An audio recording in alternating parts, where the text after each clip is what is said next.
আমি বলতে পারি মানে যারা চলে গেছে,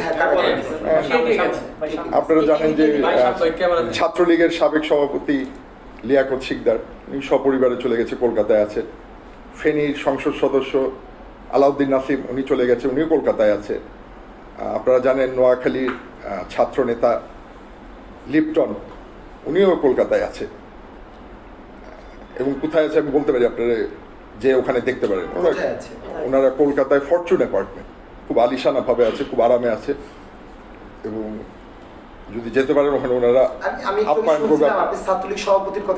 ছাত্রলীগের সভাপতি এবং ইনান 4 তারিখ রাত্রে চলে গেছে, ওনাদের নেত্রী যাওয়ার একদিন আগে। বাকিদের যাদের কথা বললাম তারা সবাই গেছে 5 তারিখের পরে, 5-6। আর সভাপতি আর ইনান দুজনেই 4 তারিখ আগের রাতে চলে গেছে। ইন্ডিয়াতে। সেটা আমি, ওরা কলকাতা ওই বিল্ডিং আছে নাকি সেটা জানি না। ইন্ডিয়াতে। হাসান মাহমুদের কি যিনি বলতেছিলেন, হাসান মাহমুদের তো বললাম শোনা, ওইটা আমি